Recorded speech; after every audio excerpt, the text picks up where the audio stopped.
रहीम अस्सलाम वालेकुम, मैं हूँ फराह सादिया और ब्रंच टॉक में खुशामदीद। आप सोच रहे होंगे कि मैं आपको घुमाने फिराने कहीं लेके निकल चुकी हूँ, तो बिल्कुल सही सोच रहे हैं आप। इसलिए कि जिसे कहना चाहिए सर्दियों का आगाज़ और इस्लामाबाद का खूबसूरत मौसम, और हम इस वक्त एक बहुत खूबसूरत स्पॉट पे खड़े हैं जहाँ हमें पूरा इस्लामाबाद जो है वो नज़र आता है। यहाँ पे मैं एक चीज़, इससे पहले कि आपको मेहमान के बारे में बताऊँ जिनसे फुशोर आज के प्रोग्राम में हमारी मुलाकात होगी। ब्रंच टॉक है इस चीज़ का नाम कि हम आपको लेके जाते हैं किसी एक मेहमान शख्सियत के पास और उनसे जानते हैं उनकी ज़िंदगी, उनकी फ़िलासफ़ी, जो भी हमारे जहन में दिल में बात होती है कि ये जगह जो है ना बड़ी गंदी होती थी और अब आके CDA ने यहाँ पे लोग बिठा दिए हैं और ये ट्रैश बैग्स जो हैं यहाँ पे रखे हुए हैं। सो अगर आपका भी दिल चाह रहा हो हमारे मेहमान की तरह जिन्होंने आज हमें बुलाया है इस्लामाबाद की इस खूबसूरत लोकेशन पे जहाँ से पूरा इस्लामाबाद हमें दिखाई देता है और हम आपको वहाँ पे लेके जा रहे हैं, तो जब भी आप आए तो कोशिश करें कि गंद ना फैलाएं ताकि इलाके खूबसूरत भी रहें और साफ़ भी रहें। अच्छा जी, इनसे नैन मिला के देखो, ये धोखा भी खा कर देखो। खाया आपने धोखा? खाया या नहीं खाया? गाना ज़रूर सुना होगा। और उसके अलावा ना तेरा खुदा कोई और है ना मेरा खुदा कोई और है। वैसे तो मुझे कुछ और कहने की ज़रूरत है नहीं, लेकिन फिर भी आप सोचते रहिए किससे मिलवाने जा रही हूँ और मैं आपको लेके चलती हूँ अपने मेहमान के पास।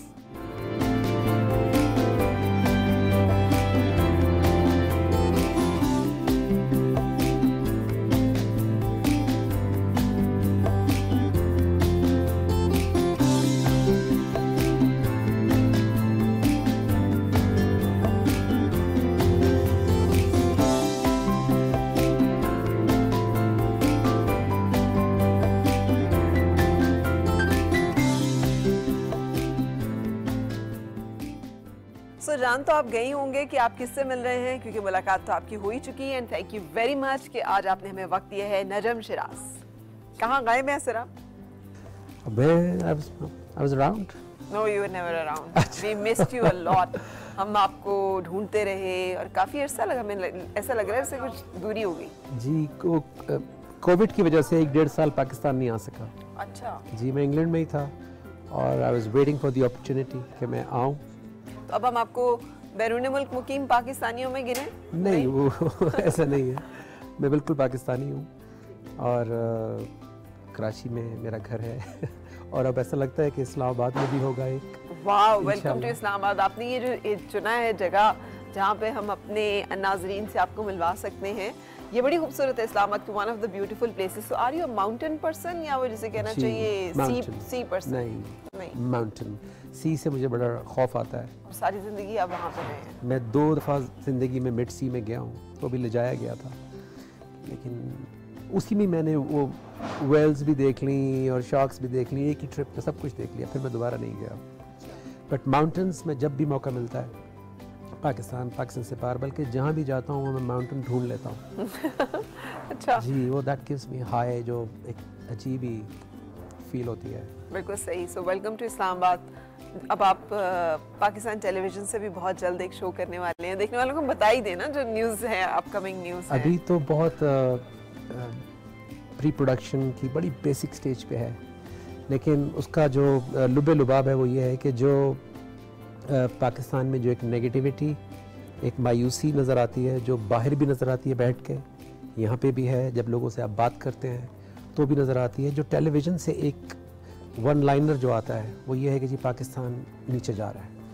सो वो बर्दाश्त नहीं है, क्योंकि पाकिस्तान से हमें इतना कुछ मिला है और जो भी मिला है और जो भी दुनिया के अंदर, जब आप ख़ास तौर पे बाहर से देखते हैं तो पाकिस्तान की बहुत मैसिव स्टैंडिंग है।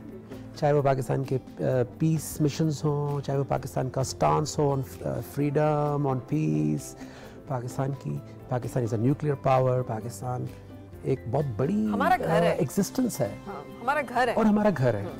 अपना घर तो सबको प्यारा लगता है। एंड ऑन ग्राउंड भी वो बहुत बड़ा मुल्क है, तो वो मुझे ऐसा लगता है जैसे हम शायद इसको वैल्यू नहीं कर रहे, हम उस तरह वैल्यू नहीं कर रहे हैं, और हम एक्सपेक्ट कर रहे हैं कि किसी तरह ये यहाँ से यहाँ आ जाए। वो ऐसे मुल्क आते नहीं हैं, उनको लेके जाना पड़ता है। So I am here to play my role, I am very clear about it. Politician? No, I am not becoming a politician, लेकिन ये तो हर पाकिस्तानी का अपने अपने ऑर्बिट में ये वाली जंग तो लड़नी पड़ेगी सबको। जैसे वो बड़ी फेमस हदीस है कि अगर हाथ से रोक सकते हो बुराई को, जो कि मायूसी भी है और नेगेटिविटी भी है, इससे बड़ी कोई किसी कौम के लिए बुराई नहीं हो सकती कि वो मायूस हो जाए। तो हाथ से रोको, हाथ से नहीं रोक सकते तो ज़ुबान से रोको। सो अल्लाह ने थोड़ा बहुत ज़ुबान से रोकने की एबिलिटी दी है, या दिल में बुरा जानो। तो मैं तो कभी मायूसी को पास आने नहीं देता, मैं इंस्पायर्ड रहता हूँ 24/7। नजम साहब, हम जानते हैं बहुत अच्छी तरह से you were an engineer, you are an engineer. नहीं, I could have been an engineer. Could have. I went to the university, engineering university. But you never completed. नहीं, I took 80% pre-engineering में जो मेरे नंबर लिए थे। मैं बड़ा एक ज़माने में पढ़ाकू था, पर उसके बाद पता नहीं वो जब क्रिकेट खेलनी शुरू की तो cricket just took over and I played first class cricket almost. फिर उसके बाद म्यूज़िक शुरू हुआ। Then I never looked back. And then music से फिर आपका एक शिफ्ट आया जिसमें आपने तेरा ना तेरा खुदा कोई और है ना मेरा खुदा कोई और है, ये जो आपके अंदर ये हमेशा से था या ये डिस्कवर किया आपने या कोई चेंज आया? I think वालदा का बहुत बड़ा रोल है इसमें, और हर माँ का होता है या होना भी चाहिए कि जो वो एक बेसिक्स अंदर डाल देते हैं अच्छा बच्चा बनने वाली। आजकल ऐसा लगता है जैसे बड़ा, यानी हम जैसे कहते हैं ना कि ये वाला लॉयर बनेगा, या खैर चलें बाहर लॉयर की बड़ी वैल्यू है, या ये डॉक्टर बनेगा या ये साइंटिस्ट बनेगा। तो उस वक्त एक बहुत ज़्यादा कॉमन सी चीज़ थी जो हर बुज़ुर्ग डालते थे, वो था कि अच्छा बच्चा।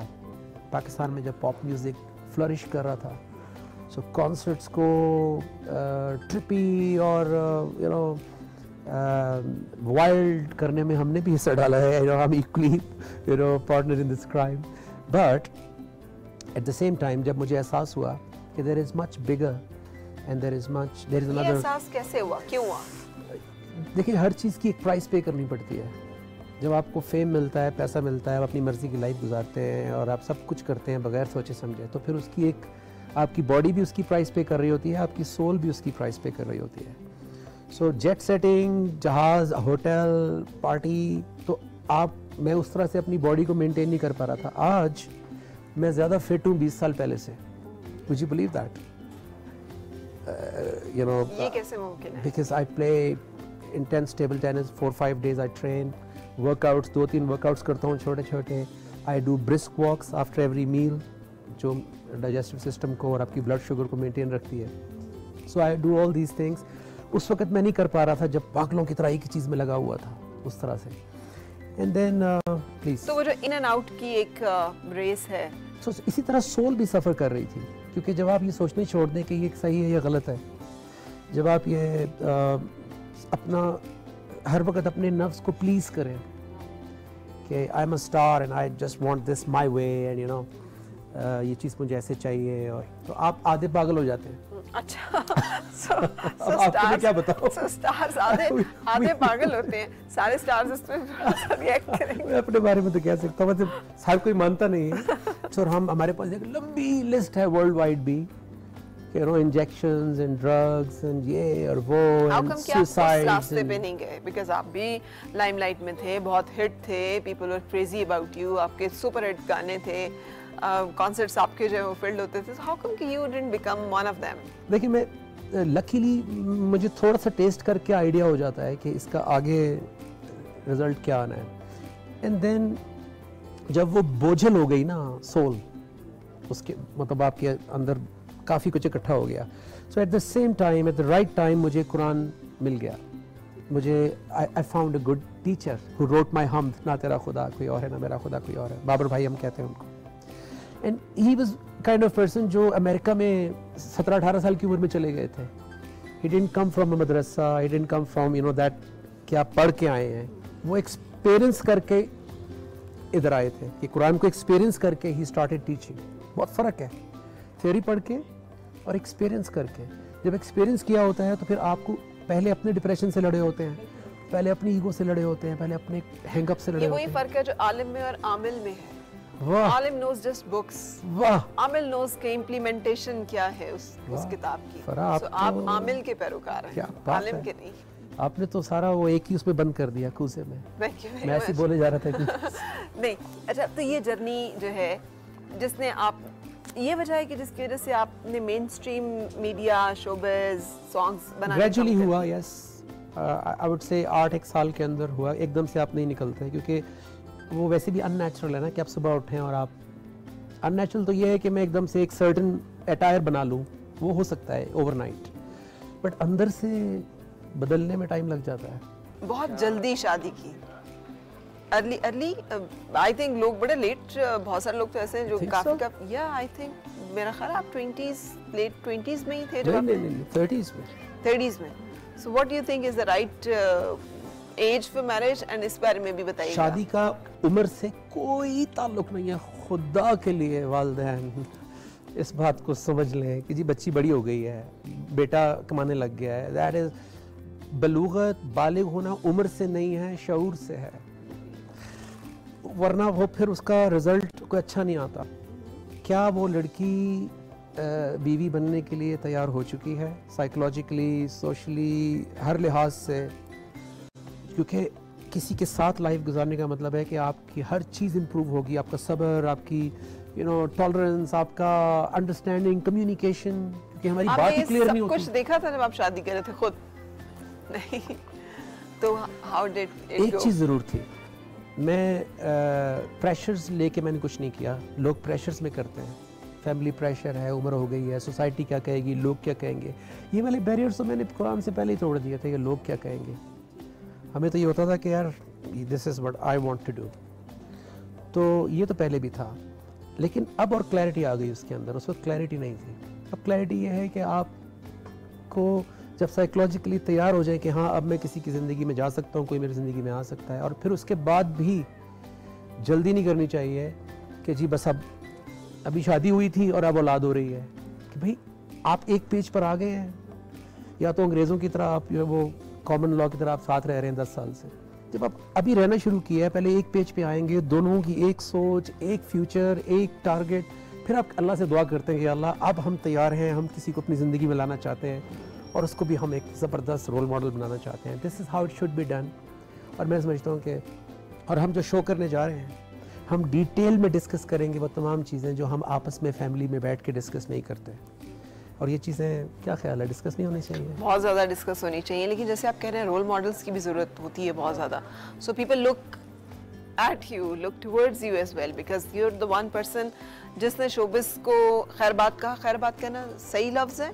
मैंने शोबिस को उस तरह से खैरबात, मैंने एक सर्टन वे में खैरबात कहा कि I am not going to follow जहाँ मेरा करियर मुझे लेके जा रहा था, बट मैं अभी भी स्पिरिचुअल सॉन्ग्स, हम, नात, Pakistan air force, Pakistan army, navy, अभी भी बना रहा हूँ इस वक्त बहुत सारी चीज़ें, और पाकिस्तान एंड जो हम शो करने जा रहे हैं उसमें भी म्यूज़िक का रोल है, लेकिन वो एक पॉजिटिव म्यूज़िक होगा।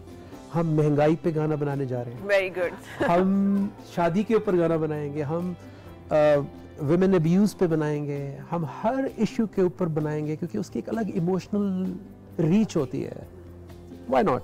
ठीक है। अच्छा, एज फादर, एज हस्बैंड, कैसे रेट करते हैं आप खुद को? I learn every day.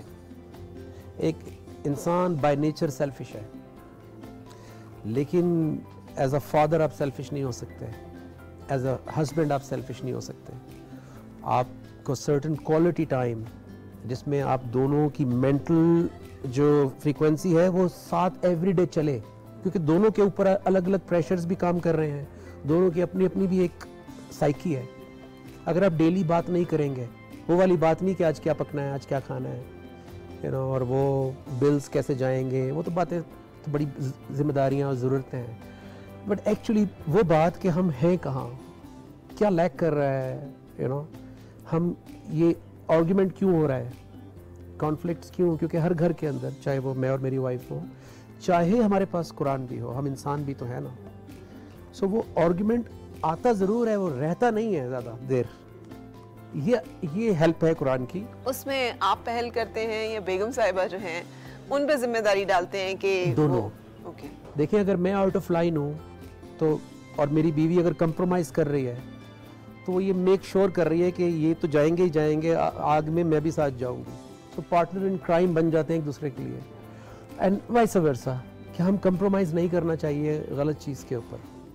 इतना कॉन्फिडेंस और इतना भरोसा अल्लाह पे होना चाहिए। ये तो आप बहुत बड़ी बात कर रहे हैं कि कॉम्प्रोमाइज़ नहीं करना चाहिए। यहाँ पे तो ऐसे लोग भी हैं, ऐसी ख़वातीन भी जो कहती हैं सही से गलत से हमें नहीं पता, हमें चाहिए, आप लेकर आएँ, हलाल हराम वी डोंट केयर।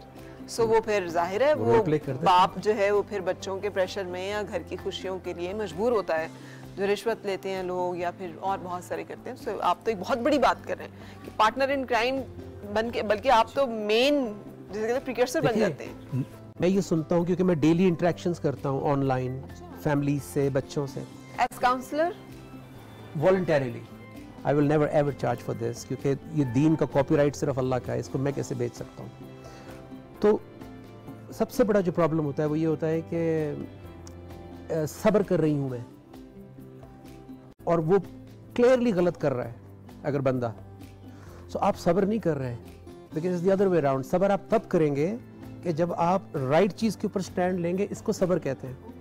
हम कहते हैं मैं घर बचाने के लिए हर बुरी बात पे भी ओके करना, क्योंकि घर वाले ये कह रहे हैं बेटा सब्र करो, ठीक हो जाएगा।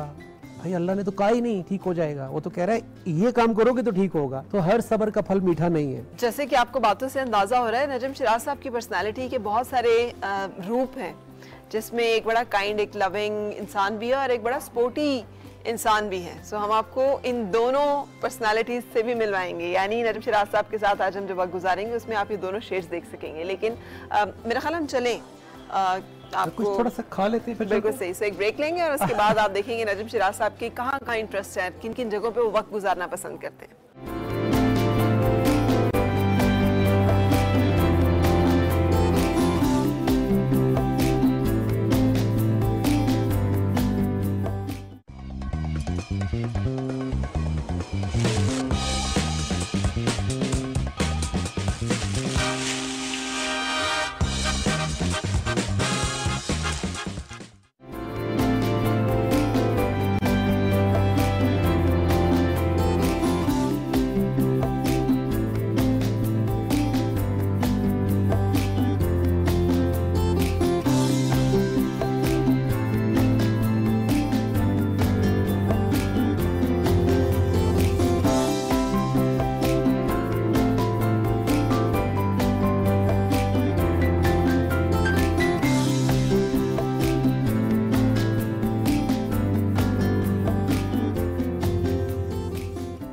वेलकम बैक, खुशामदीद आपको और अस्सलाम वालेकुम आप सबको। आज हम आपके साथ आपके लिए लेकर आए हैं मिलवाने के लिए अपने मेहमान को, नजम शिराज साहब। उन्होंने कहा कि हमने स्वीट होम्स के बच्चों से मिलना है। सो आप उन्हें सब वेलकम करें। Thank you. सो ये है आपका वो वक्त जो कि आप गुजारना चाह रहे थे इन प्यारे प्यारे बच्चों के साथ। यस। अस्सलाम वालेकुम, मेरा नाम नजम शिराज है और मुझे बड़ी ख्वाहिश थी आप सबसे मिलने की, और यू आर वेलकम। सो मैं पाकिस्तान में ही पला बड़ा, फिर मैंने पूरी दुनिया का सफ़र किया और क्रिकेट भी खेली। फिर एक गाना मेरा हिट हो गया, अभी उस वक्त आप पैदा नहीं हुए थे, बड़ी पुरानी बात है। उसके बाद फिर एक के बाद एक, एक के बाद एक, एक के बाद एक, फिर उसके बाद एक टाइम ऐसा आया मेरी ज़िंदगी में जब मुझे पहली दफ़ा ये एहसास हुआ कि मुझे तो यही नहीं पता कि मैं दुनिया में आया क्यों था, मेरा मकसद क्या है। हर चीज़ का एक मकसद तो होता है ना, हर चीज़, कोई चीज़ बगैर मकसद के नहीं होती। तो मेरा मकसद क्या है? क्या मैं सिर्फ खाने पीने, खेल कूद करने, क्रिकेट खेलने, और शादी कर ली फिर बच्चे पैदा हो जाएंगे तो क्या बस इसीलिए आया हूँ, या कोई और मकसद भी है? तो मैंने ढूंढना शुरू किया। तो ढूंढते ढूंढते मुझे एक जवाब मिला, और कहाँ से मिला? दुनिया जिसने बनाई है उससे बेहतर कोई जवाब दे सकता है। तो मुझे जवाब मिला कुरान मजीद में से कि हमने ये इसलिए बनाया ताकि तुम्हें आजमाए तुम में से कौन सबसे अच्छा अमल करके दिखाएगा।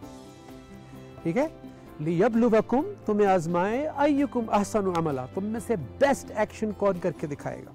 जिस तरह हम स्कूल में भी बेस्ट स्टूडेंट बनना चाहते हैं, क्रिकेट में, स्पोर्ट्स में बेस्ट स्पोर्ट्समैन बनना चाहते हैं, इसी तरह ज़िंदगी में भी बेस्ट बाप, बेस्ट माँ, best husband, best wife, best professional, best best best की गेम है सारी। आप में से कोई है जो बेस्ट नहीं बनना चाहता, जो कहे मैं बस एवरेज इंसान बनना चाहता हूँ? है कोई?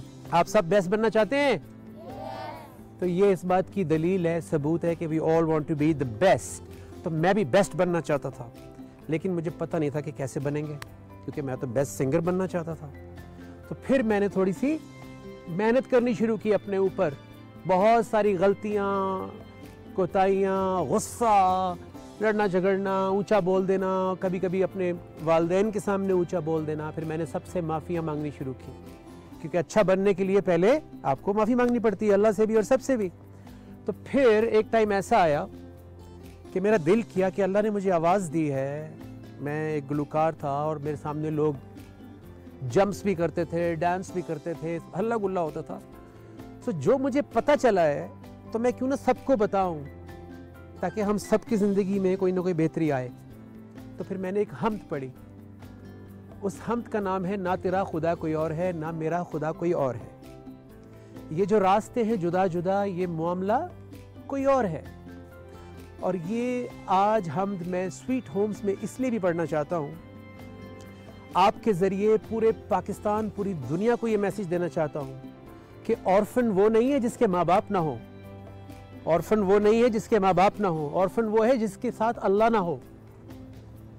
ये मुझे कुरान से समझ में आया कि ऑर्फन वो है जिसके पास अल्लाह ना हो, जिसकी ज़िंदगी का कोई मकसद ना हो, वो एक्चुअली ऑर्फन है। आप नहीं है, आपके पास अल्लाह भी है, आपके पास वो लोग भी हैं जो आपको हर रोज़ गाइड कर रहे हैं, और आप सब लोग वो रोल मॉडल बनेंगे जो इस वक्त पाकिस्तान को चाहिए हैं। तो मैं चाहता हूँ कि ये हम्द के कुछ शेर मैं आपको सुनाऊँ, आप सुनेंगे? पक्की बात है? और मेरा साथ भी देंगे जब याद हो जाए थोड़ी सी तो? ठीक है, आवाज़ आएगी? बिस्मिल्लाहिर्रहमानिर्रहीम। क्यों नहीं देखता इस जहान में हर शैला महदूद है, जब उठी निगाह तो झुक गई, ये मामला कुछ और है। अल्लाह अल्लाह अल्लाह,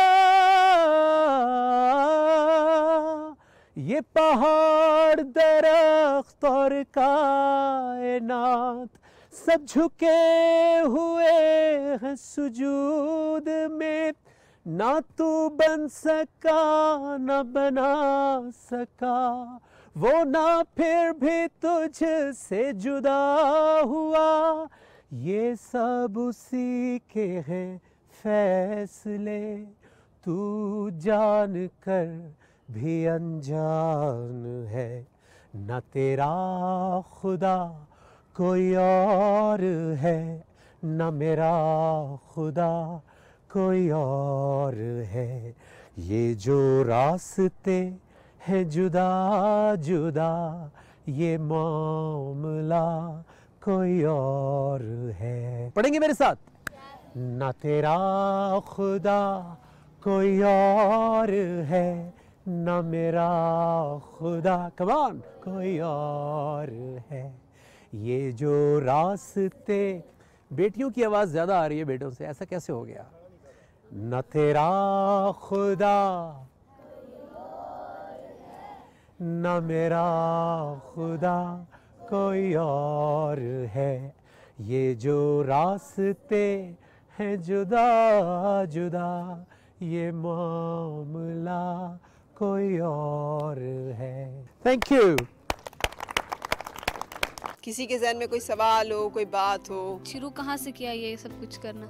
स्कूल से शुरू हो गया था, और वो घर के बर्तन बजा के मैं बीट भी सुनाता था सबको, एंटरटेनर। इस एज में 5-6 साल की एज में। तो फिर उसके बाद जब मैं यूनिवर्सिटी में गया, इंजीनियरिंग यूनिवर्सिटी लाहौर में पढ़ने गया, तो वहाँ मैंने एक बैंड बनाया, और फिर मैं उनके साथ वो कॉन्सर्ट्स करने लगा और सॉन्ग्स गाने लगा। फिर उस तरह करते करते करते करते करते पता ही नहीं चला, मैंने 10 एल्बम्स बनाए और मैंने दुनिया के हर कॉन्टिनेंट में जाके परफॉर्म किया। और तकरीबन कुछ लाख सवा लाख लोग तक मैंने ऑडियंस, एक स्टेडियम के अंदर लाख सवा लाख लोग भी, उनके लिए भी मैंने परफॉर्म किया। सो यूँ ये एक घर से शुरू हुआ और पूरी दुनिया तक चला गया। ठीक है, एक और भी सवाल है आपके लिए जी।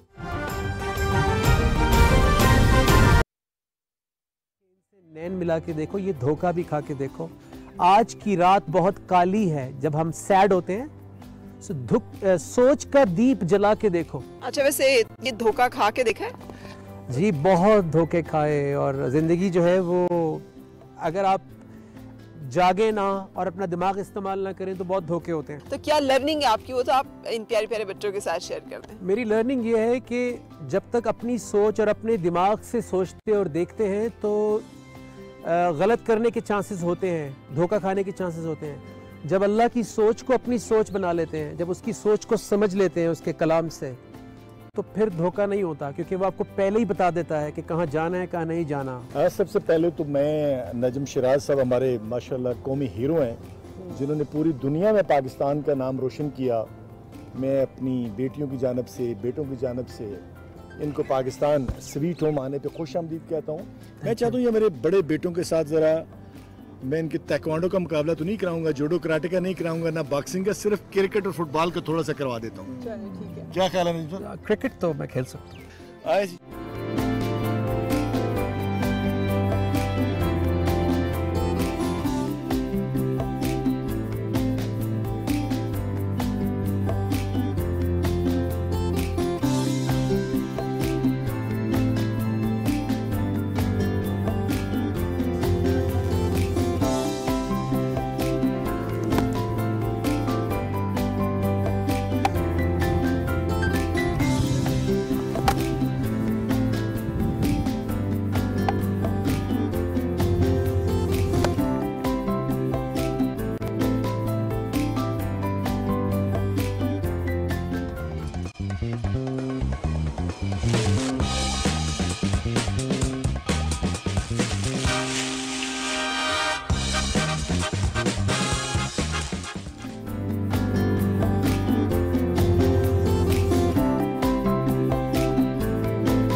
कब से आपने शुरू किया है? टेबल टेनिस मैंने when I had just finished school back in days, उसके बाद कॉलेज मैंने मुल्तान जो थी डिवीज़न उसके अंडर 16 में मेरा नाम आया। देन कॉलेज में मैंने खेली थोड़ी सी टेबल टेनिस में। टेबल टेनिस में, ये क्रिकेट से पहले है। फिर देन क्रिकेट हैपेंड इन 87, मैंने अंडर 19। क्रिकेट कैसे कितने गेम्स खा गया, स्पोर्ट्स खा गया, जी, स्पोर्ट्समैन खा गया। जी मैं तो बिल्कुल ट्राउज़र टी शर्ट, मुझे तो पता ही नहीं था कपड़े कैसे पहनते हैं क्या है। I didn't know anything about life। और उस वक्त तक गाने का भी कुछ नहीं पता था कि मुझे गाना भी आता है। गाना था शुरू से, वो तो होता है, बट स्पोर्ट्स का शौक था। ग्राउंड में हमारे ज़माने में इंटरनेट और ये चीज़ें तो थी नहीं, सो ग्राउंड में ज़िंदगी गुजरी। फिर वो 87 में मैंने फिर अंडर 19 खेली। हम सब, मैं, इंजमाम, वकार, यूनुस, मुश्ताक, हम सब मुल्तान डिवीज़न की टीम में थे। जी जी।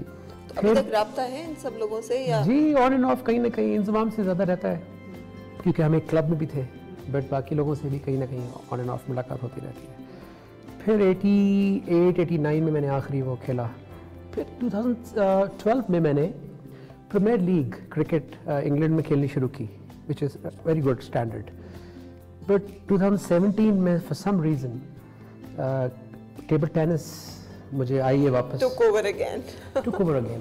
क्रिकेट कैसे आई? Because of Sachin Tendulkar. मैं I fell in love with his technique and everything. मैंने बड़े गौर से उसको देखा और बहुत लेट देखा, उस वक्त तक he had already become star.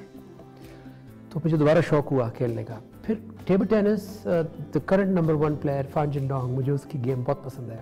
अच्छा, यानी आप लोगों को पसंद करते हैं and then you follow them. I follow them. I watch all their tournaments, their games, their training sessions. Because जब मैं किसी चीज़ में घुसता हूँ तो फिर मुझे उसको सीखना होता है। तो 17 में मैंने दोबारा 28 साल के बाद शुरू की। तो अब कितना टाइम देते हैं टेबल टेनिस को? अभी जब मैं इंग्लैंड में था तो मैं तकरीबन 5 days ट्रेन करता था, which is quite a lot. Which is a lot. I mean, पूरे दिन में अगर आप ठीक है, but somebody like me who's not a professional. तो गाने को, म्यूजिक को जो एक्चुअली आपका वो है, उसको कितना टाइम देते हैं? बहुत कम। मैं जब वॉक पे जाता हूँ तो उस वक्त मैं सिर्फ वार्म अप करता हूँ।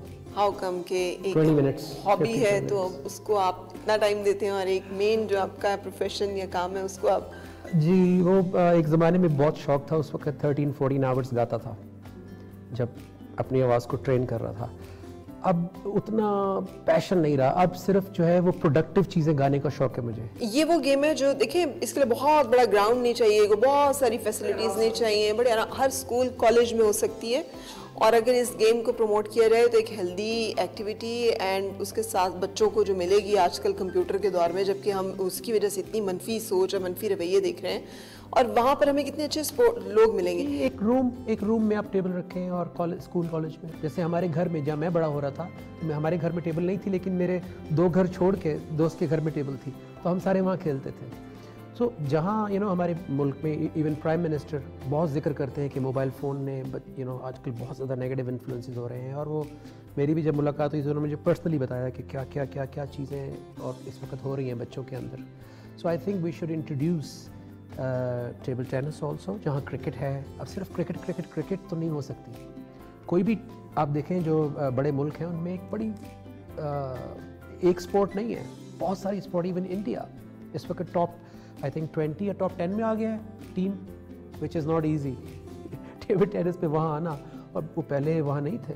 मगर हमारे ओलंपिक्स में जो लोग गए वो बेचारे खुद ट्रेन करते रहे।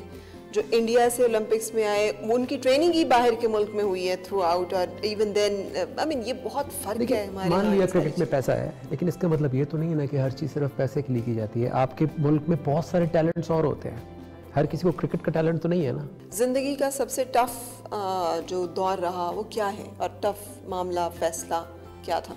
एक टफ तो वो था जब मैं स्ट्रगल कर रहा था। किस किस्म की स्ट्रगल थी? स्ट्रगल मतलब कि सारा प्रेशर था कि डिग्री करनी है, और मैं डिग्री में इंटरेस्ट नहीं था। फिर मैं फैमिली कहीं कुछ और चाह रही थी मेरे लिए, और मैं हमेशा से अपनी मर्ज़ी पे चलने वाला था। तो मैंने वो फिल्मी अंदाज में एक बैग पैक किया और मैं लाहौर से कराची चला गया, छोड़ के एजुकेशन, डिग्री। मैंने अपनी, मेरे पास एक गाड़ी थी, वो मैंने गाड़ी बेची, कुछ और चीज़ें बेची। आई रिकॉर्डेड 5 सॉन्ग्स, जिसमें से एक इंसान मिला के देखो था।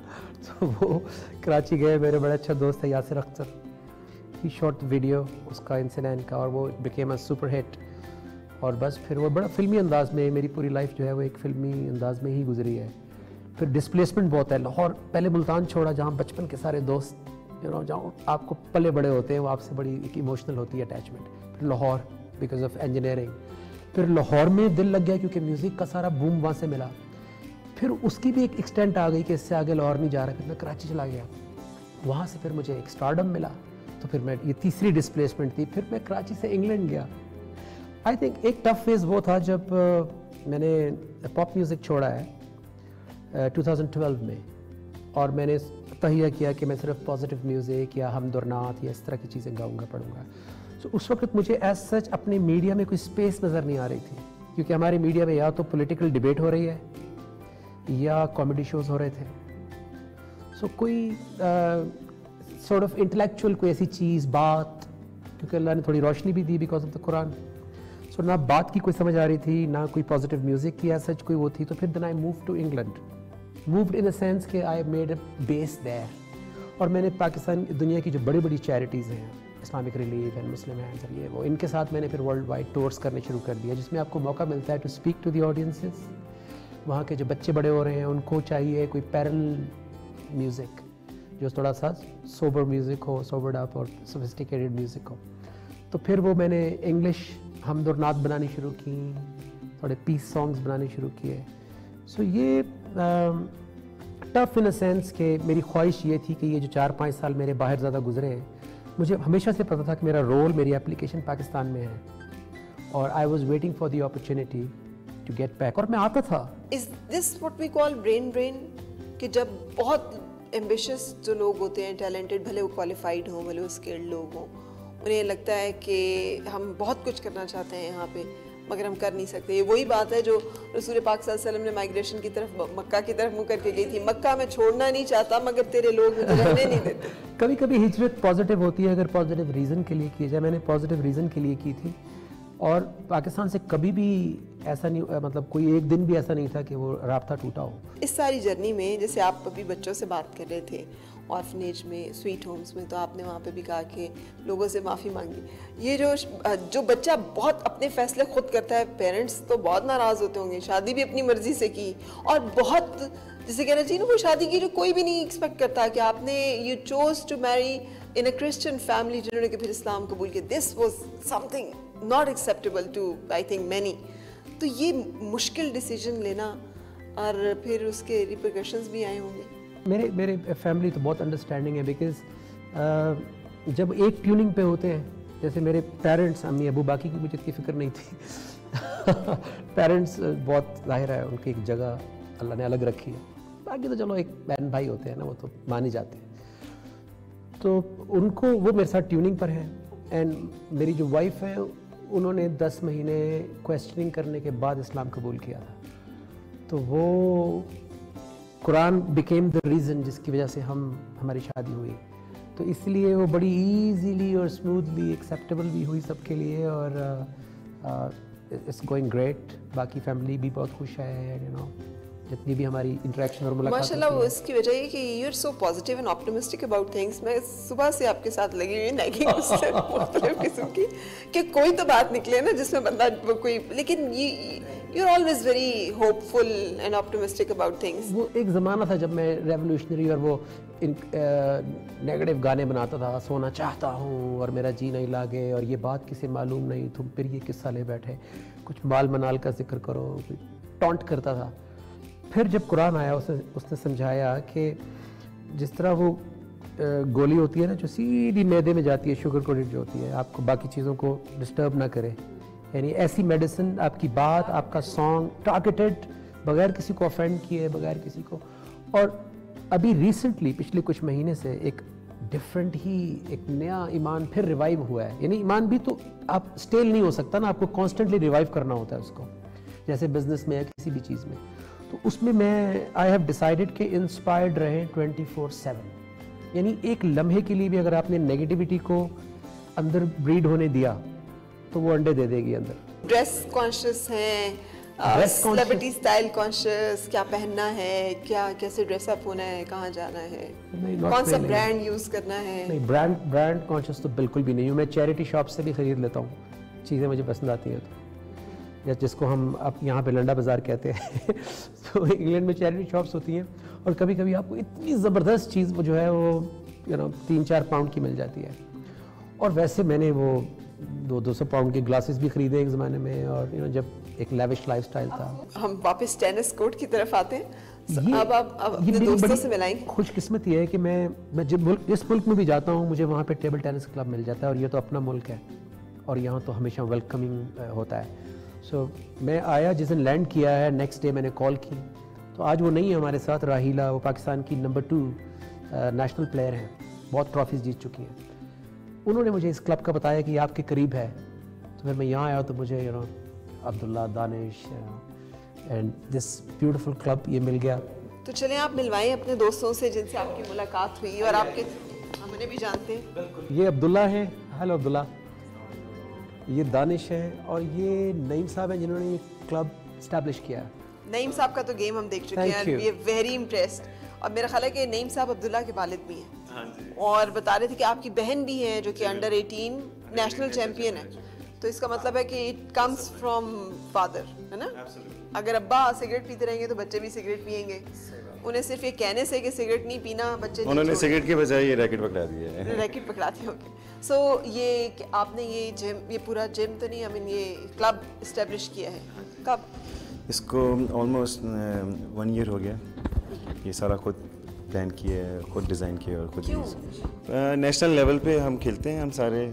और क्योंकि यहाँ पे इस्लामाबाद में आफ्टर कोविड पेंडेमिक और लॉकडाउन लगे हुए हैं, तो कहीं पे खेलने की जगह नहीं थी। तो हम सारे स्पोर्ट्स पर्सन वगैरह ये काफ़ी क्रेविंग, जिस तरह आप भी बता रहे थे कि आप भी मिस करते हैं क्रेविंग, तो सफ़र भी बंदा करता है, तो इसलिए फिर सारा सेटअप खुद ही किया। Very good. पूरे पिंडी इस्लामाबाद में हमारे पास एक भी गवर्नमेंट लेवल पे कोई भी जगह नहीं है जिसकी वजह से यहाँ पे हम खेल सकें। हम वहाँ पे भी जाके उनसे मिल चुके हैं, लेकिन वो हमें जगह देने से रहना माजत कर लेते हैं। हमारे तो हमने गेम के साथ साथ कुछ और भी करते हैं। ठीक है। अच्छा अंकल, आपने ये जो खेलना शुरू किया था टेबल टेनिस, आप भी नेशनल प्लेयर थे या? जी मैं नेशनल लेवल पे खेलता रहा हूँ। अच्छा, और उसके साथ आप भी जॉब करते रहे? जी मैं बिजनेस ही करता रहा, जॉब नहीं की। अच्छा, तो टेबल टेनिस क्यों? टेबल टेनिस इसलिए कि गेम में बहुत सारी खेलता था, बैडमिंटन भी नेशनल लेवल पे खेली हुई है, फुटबॉल खेल हुआ, बहुत कुछ, लेकिन घर में ये आसानी से अवेलेबल हो गई। हाँ। तो इसलिए फिर इनको क्या रैंकिंग देंगे? नजम ने आपके साथ भी गेम लगाई है, आपके साथ he is very good player, बहुत अच्छा, वेरी गुड प्लेयर। यस, ये मुझे अप्रिशिएट करते हैं, but I need to learn a lot. कैसा लगता है आपको, एक सेलिब्रिटी आपके पास आके तो खेलते हैं? इसका बंदे यहाँ पे खेल रहे हैं लेकिन नजम भाई नज़र नहीं आ रहे हैं, तो ऐसे में यूँ देखा तो नजम भाई खेल रहे थे वो, तो मैं quite impressive and shocking, I was surprise. Thank you very much, wonderful to meet you all, और थैंक यू कि आपके हवाले से हमें इस्लामाबाद में वाकई इस टेबल टेनिस क्लब का भी पता चला।